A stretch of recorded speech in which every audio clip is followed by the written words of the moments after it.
It was in Igbobi that I realized that I had a strength in the arts. It was also there that I realized that I could never be a sprinter or a footballer. It was very obvious at that point.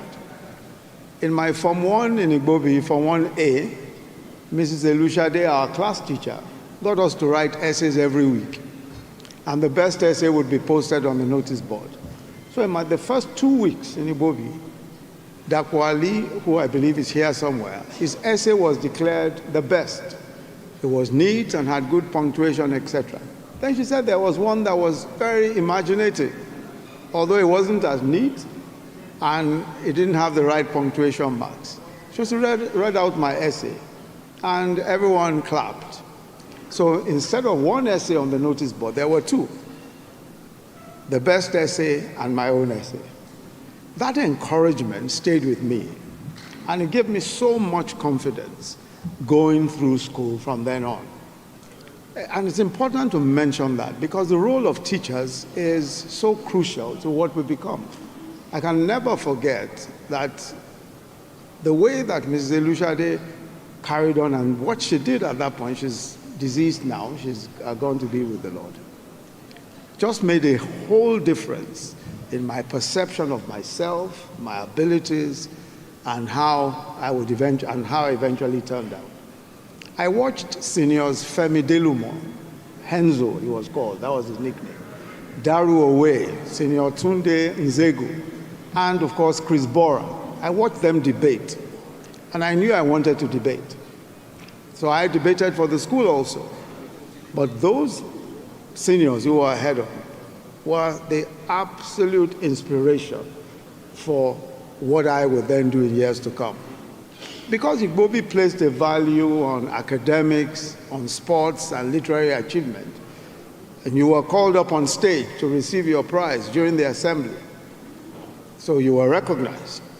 And so if you excelled in sports, you were recognized. You excelled in academics, you were recognized in the assembly. But on the same stage, you could be publicly whipped for extreme bad behavior. So reward and punishment were on that same stage. And so it taught you very quickly the difference between good and evil. Igbobi celebrated orderliness, honesty, self-denial.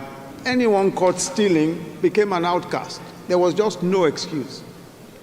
We won prizes for contributions to the SDF. That's the Self-Denial Fund. So your class would win if you contributed to Self-Denial Fund. And there was no special treatment. It didn't matter whether you were from a wealthy or prominent family or the son of the driver or the son of our laundry people. The khaki that we wore daily was essentially a leveler. What was admired and celebrated was high achievement and exemplary character. And it shaped our worldview. Money just was not important. Excessive display of wealth was discouraged. But character and achievement were always celebrated. And I made my closest friends in Igbobi, and our friendships came from all manner of circumstances, and so many who are here today. But I had a friend, I have a friend, Ade Ashekun, who became possibly my closest friend. He's now the ambassador, the Nigerian ambassador in Canada. I met him for the first time on the queue in front of the library, and we saw a picture of that library. We saw that library just a moment ago. And a quarrel started right there. We were queuing up, and I can't remember exactly what happened. He either stepped on my foot or I stepped on his foot or something. And then we decided right there, everyone gathered around as soon as those things were happening, and we decided that we had to go and settle it with a fight. So there's a place that we used to fight at that time. There's a particular place, I can't exactly remember the name of the place. I can't remember the name, but anyway. So we were going there to go and have this fight. And as we walked down there, we met with another colleague of ours in class 1 at the time, Fire Miwo. So Fire Miwo, for some reason, maybe I don't even know exactly why, spoke to us and dissuaded us from fighting, and said, "Look, why do you want to go and fight? Why do you want to go and beat yourselves up? Why?" You know, of course, we had no real reason. So, and I wasn't sure whether he'll give me a beating or whether I'll give him a beating. So I just thought, well, I think it's just better to let the matter rest. And since then, of course, since Form 1, we've been great friends since. To maintain such high values, solid teachers of character were required. And simply, these teachers were not impressed with anything but performance and good behavior and avoiding any offense that might get you into trouble, especially with Baba Igbobi.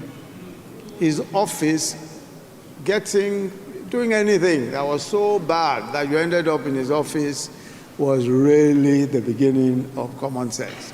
If you didn't have any common sense before, you would discover it very quickly if Baba caught you. And as someone has said earlier, not only had he caned our fathers and possibly grandfathers before us, if you messed up, he had the canes there ready to give you a thorough beating. You learned English because grammatical slips were expensive. For each one, you heard papa papa, otiremo. So your English had to be good. You hated eye service because you could be teased for trying too hard to impress seniors. So impre was just a bad thing. And from those days, you just hated impre. Even now, I still hate impre. But what is eye service?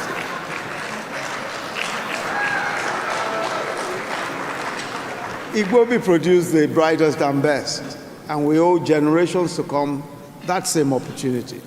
When the founders of Igbobi College, all those many years ago, decided to fill a gap that they saw in the education of boys, they not only created an environment that transformed the lives initially of 150 boys that walked into their campus in 1932, they triggered a legacy of excellence and integrity that has produced a whole retinue of young men who have gone on to set examples in almost every sphere of human endeavor. And all our alumni, many who are seated here today, have a story. And they've been exemplary in so many different ways. In many ways, Igbobi is a testament to what committed and visionary leadership can accomplish. When people come together to serve a purpose greater than themselves, the results are always far-reaching and long-lasting. And so, even as we roll out the series of events to mark our 90th anniversary, we'll do well, I think, to honor the legacy of the founders, the first set of teachers and administrators whose selfless commitment laid the moral foundation of the school and set it on a path of greatness. The likes of Mr. N.A. Birthwhistle, N.P. Morris, Leslie Murby, and Bishop Odutola, Mr. Ogunlesi, and of course, Baba Igbobi. All of these men who started our school were a profound influence on all of us, even years and years after.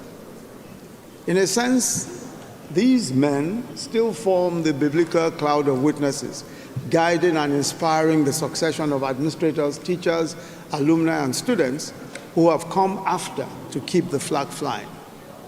And it is a thread of dedicated service, exemplified and strong from one generation to another, that the society together that has brought society together as a strong, cohesive whole.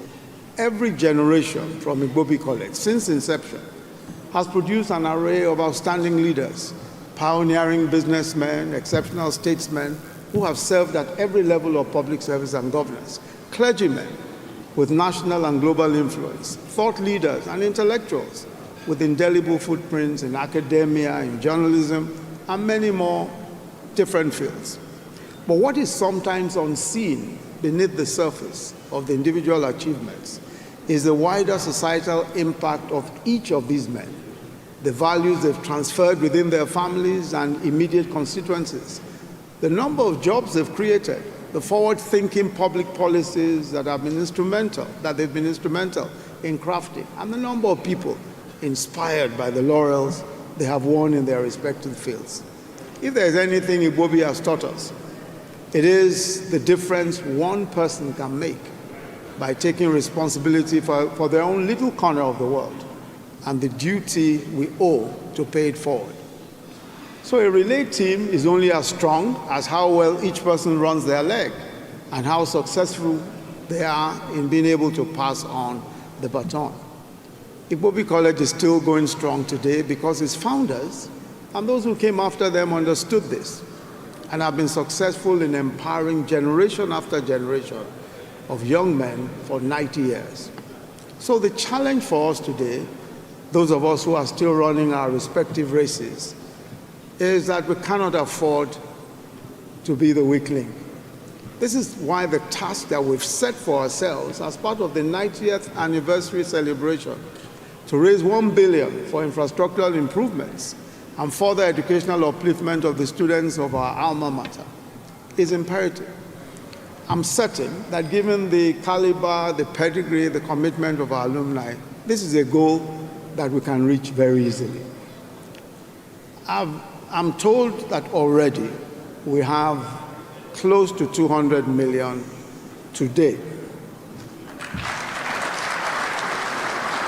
And I also know from what I have heard that we should expect another maybe 100 or so million today. But I hope that those of us who are here will, especially after listening to what Senior Felicia Phillips has said, will consider a regular endowment, regular payment into an endowment fund, so that we can truly contribute the kind of money that will make not just a difference today, but will make a difference into the future. So we expect that all of those who are here will make a sacrificial commitment, a sacrificial commitment. I hope that that commitment will not just be for today, but we'll continue to do so on a regular basis. We have the future counting on us to make a difference in the true spirit of our forebears, and we must not let them down. Our future will be proud and grateful that we bet on them and that we made a down payment through this fund. Thank you all very much. Up I say. Up I say. Shekewa, Shekewa. By the way, who knows what Shekewa is?